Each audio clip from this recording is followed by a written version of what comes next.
Welcome back, my little graveyard ghosts. It's always a pleasure to see you return, and if you did, take a second to subscribe and claim your tombstone in the graveyard, and turn on all notifications to be summoned for new ritual pastas. Now, let's begin tonight's story. The British Museum. I checked my watch for the 14th time in a row. 38 minutes past 3 o'clock in the afternoon, and no trace of her. I was already tired of the puzzled stares of the passers-by, especially those of the ladies. I couldn't tell if it was the costume, the flower bouquet, or my towering frame. I only knew I was already sick of the cheeky smiles thrown my way by the females visiting the Egyptian gallery of the museum. I was getting far more attention than the guides and the art collections combined. I was just about to give up and take a solo tour of the exhibition, in front of which I was supposed to meet with her. I just needed to find a trash can to dump the flowers. At least then, I would have been free to walk around without having everyone stare into my soul. A slender, wrinkly hand, however, reached out and grabbed my arm just above the trash can. "She'll show up," a warm-toned voice comforted me. "Just be patient." I turned around to see an elderly lady, most likely part of one of the touring groups. She raised her right hand holding a photo camera. "Would you mind taking a picture of me?" She handed me the camera, not allowing me to offer a response. "And don't you worry. Girls like to make you wait." She giggled while reassuringly grasping my forearm just before getting ready for the picture.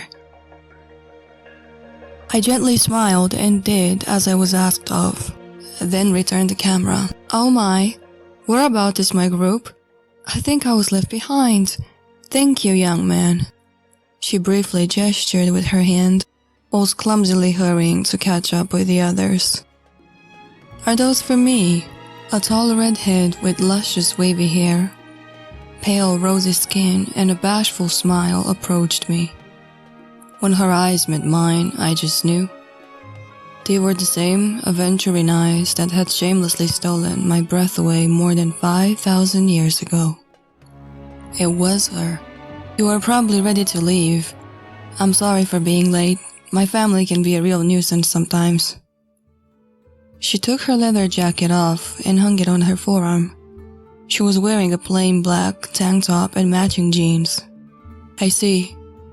I thought you were not going to make it after all indeed, and yes, these are in fact for you." I clumsily handed her the bouquet and hurried to introduce myself so we could easily leave that embarrassing moment behind. "Diego Jacobs. Pleased to meet you." "Eileen Evans," she simply stated, offering me a sweet smile and reaching for a handshake. I smirked and caught her long, delicate fingers, offering them a kiss. My gesture definitely had her taken aback, as I knew she was expecting for us to formally shake hands. "We're not doing business, my dear. We're on a date," I chuckled. "Shall we?" I quickly added, inviting her to join me arm in arm. She let out a laugh in an attempt to cover her fluster. She breathed in the scent of the roses and settled down a little. The gallery was getting empty. Perfect, I said to myself. We were going to enjoy a little intimacy after all. The idea to have a date at the museum had been hers. To my surprise, she was interested in the tumultuous past of the ancient Egyptian empire. To me, this was yet another clue that she was indeed the one I had been looking for so damn long. The only problem was making her remember.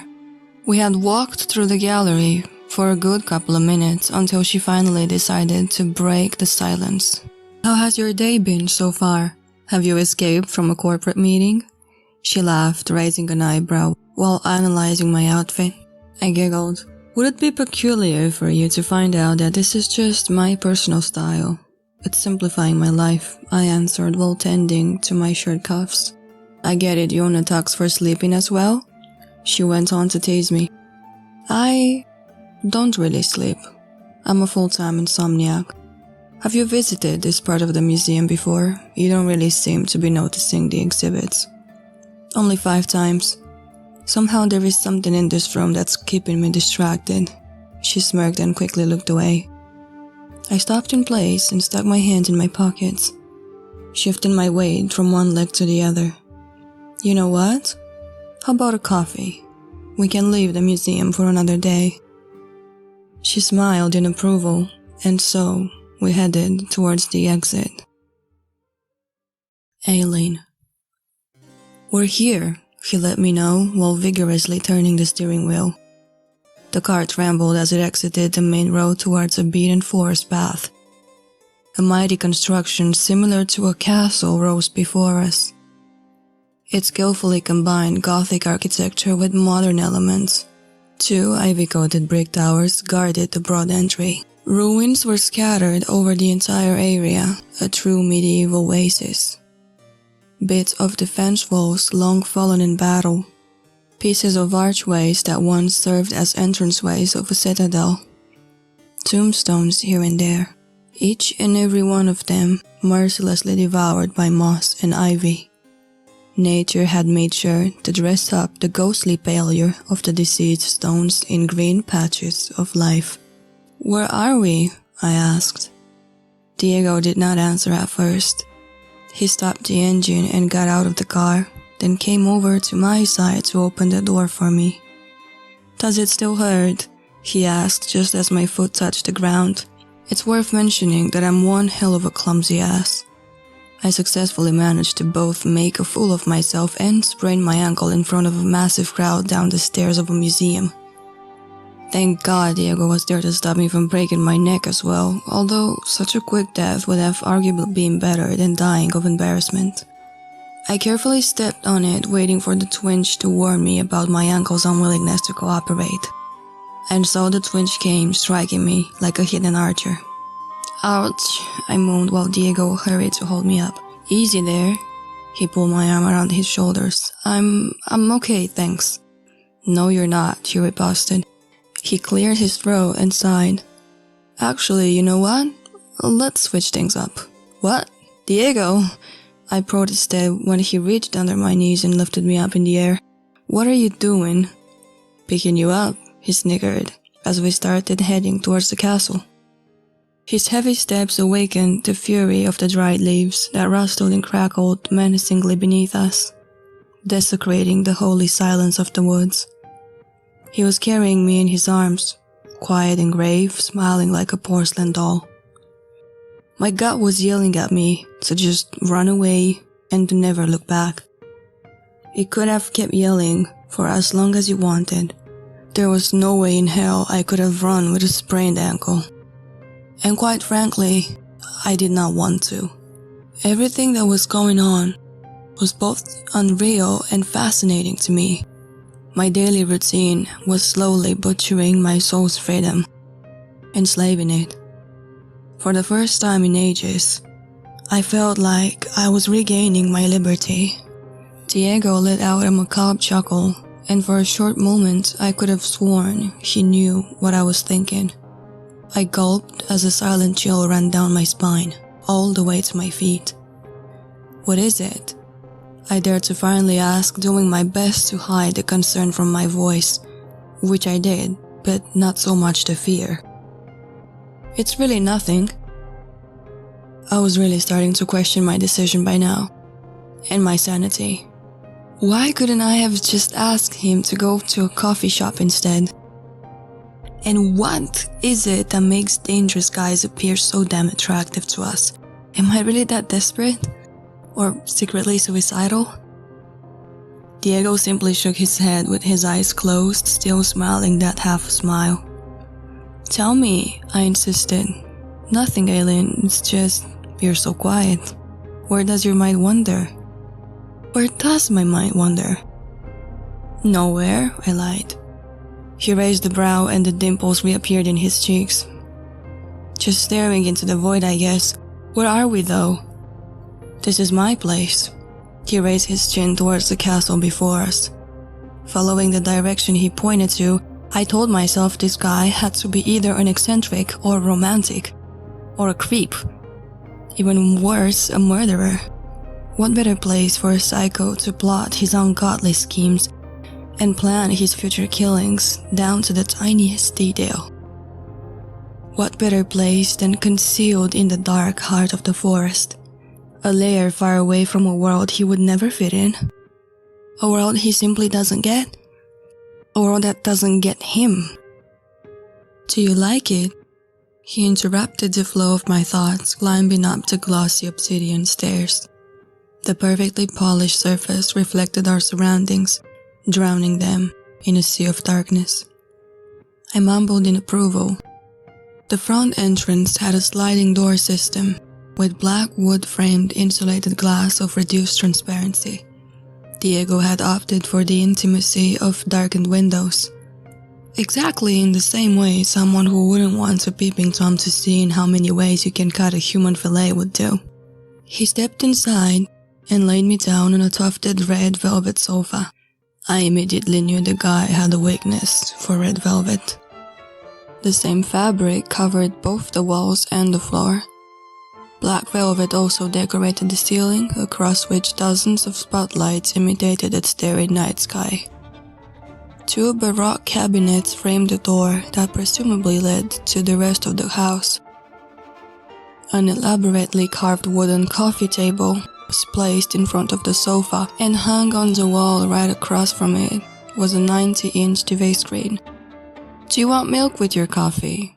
Diego's voice snapped me back to reality. He threw his suit jacket on the armchair next to the sofa. "Yes, please." Right away, he answered and vanished behind the mysterious door. This just about piqued my curiosity.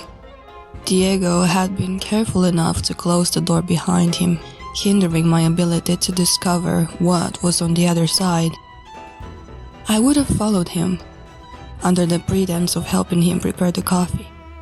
I did not dare, however, and chose to display proper etiquette instead. I was after all a guest in his house and had to show respect. That was when my mind started to wander down the pits of paranoia, imagining all these different scenarios, each one more morbid, more violent than the other. Diego returning from the kitchen to slaughter me with a butcher's knife. Diego poisoning my coffee. Diego hitting my head, rendering me unconscious, only for me to wake up tied to a chair in his basement. "Here you go, my dear." He returned with a silver tray with 2 cups, 2 teaspoons, some brown sugar cubes, and a plate of cookies. He placed the tray on the table and told me to help myself. "I wasn't sure if you'd fancy some sugar as well," he said, tossing a cube in his own mug. He glanced at me with small, tired-looking eyes, smiling as always while mixing his coffee. I started mixing my own. He took a deep breath in and leaned back on the armchair, legs crossed, rhythmically tapping on the coffee mug. I had the feeling I had just entered the devil's lair, and that the devil fed on fear. He knew I was being suspicious. He undoubtedly knew. He wanted me to react precisely the way I was reacting. He was toying around, as he wished, with my confused mind. Interesting choice. I broke the silence. Diego raised his eyebrows. "To live in the middle of a forest?" I smiled. Diego laughed. "It might not look like it at first glance, but I'm a true introvert. The hustle and bustle of the city, as well as huge crowds of people, they unnerve me." How convenient. I understand if me bringing you here has been a little baffling. Not knowing me, it's just natural that you're suspicious about me, but I want to take advantage of the setting and let you know that you can ask me absolutely anything. I promise to answer truthfully in the hope of eventually gaining your trust. I sipped some coffee and cleared my throat. Not that it's important to me, but I gestured towards the entire room. This place, you don't really have conventional or, cheap taste, I nervously giggled. I've been lucky enough to come from a good family, he justified himself. It helped me start investing. From there, the majority of my profit goes towards funding several archaeological research teams, most of them based in Egypt. I also happen to be the benefactor of the Cairo Museum, where I've recently been offered the curator title. My work field is expansive, Eileen, and I'm glad to see we have at least one thing in common. The date. It had been my idea to meet at the museum. I'm pretty sure you are no stranger to the things I know about Egypt, I smiled. I'm a novice. To me, it's merely a superficial passion. A moment later, my pulse suddenly skyrocketed and I lost my train of thought when music started playing deafeningly loud from above us. So we weren't alone. The jump scare also affected Diego, who nonchalantly stood up and announced, "My dear," he started, setting his cup on the table. "You'll have to excuse me for a second. I'll be right back," he said and went around the table towards the door set between the two sizely cabinets. My brow furrowed with confusion. "I'll be back," he reassured me. Then he disappeared behind the door. And that's when my curiosity got the best of me. I went straight towards the door that Diego exited through. The cabinets were begging for me to explore what was hiding inside of them. With a complete lack of respect, for which I apologized to my host in my mind, I started opening the drawers one by one. Books. Glancing at the old yellow covers, I recognized some authors. Poe, Dickens, Orwell, Shelley. I dared to grab Poe's book, which I instantly dropped. Underneath it, there was an enormous volume, the title of which glimmered in golden letters. Necromancy. I froze in place. All my nerves were screaming and urging for me to run. I took a deep breath, trying to regain some control over my body. I had to make sure Diego had only been temporarily curious about the dark arts and not actively looking to get initiated in necromancy. As a result, I lifted another book. This time, it was Orwell's. Run. Necromancer's Guide. And underneath Mary Shelley's book, Raising the Dead. Run. All of a sudden, the loud music stopped just as fast as it had started. Shit, I whispered to myself and threw the books back with trembling hands and closed the drawer in horror. Maybe I shouldn't worry, maybe this is only part of his research. Perhaps he's only a collector, right? It is possible, right? I kept deluding myself, trying to calm my nerves. He had been way too nice. I was definitely exaggerating. I could simply ask him to drive me home or call me a cab and leave the rest for another time, right? A throbbing headache and persistent nausea let me know I was hyperventilating. I tried to shake the memory of the last minute off in vain. Diego, where had he gone? I hesitantly opened the door in front of me. There was a spiraling staircase and complete darkness. Diego! I called for him, only to be met with my own echo. I was filling my pockets for my phone to use its flash. However, I soon came to regret that decision. I wanted to go upstairs and search for my suspicious benefactor, but the presence of a pooling liquid and its streak leading up stopped me from so doing. I felt my hair standing on end as I covered my mouth and nose, trying to calm down my upset stomach. I immediately rushed to the front door. Fearing he would hear me, I had to quietly open it just slightly so that I could fit through the gap. Back on the obsidian steps, I looked around for people and Diego. No one. A deafening silence reigned over the place. There was no sound of the wind blowing through the leaves, no birds chirping, no crows cawing, nothing. Just a prolonged ringing in my ears, most likely my instincts yelling at me to run away. Just the sound of my racing heart while my brain was ordering the release of an adrenaline wave. All of a sudden, the crunching of the leaves underneath my steps was deafening, even capable of waking up the dead, and bring my death along with it. I clenched my jaw in my fists, praying to all the gods that Diego would not hear me. I started looking around for him once more, just to be sure. He was nowhere to be found, and yet I could spot his car a couple 100 meters away. He had not gone anywhere. Out of nowhere, A muffled murmur flooded my ears, filling the silence. I stopped dead in my tracks and listened. It was coming from somewhere behind the castle. With gentle steps, I made my way along the ivy-covered wall. The leaves were tickling my palms and cheek as I advanced. Upon reaching the corner of the wall, I made sure to search for the source of the noise. There he was, kneeling down, bowing as if in prayer.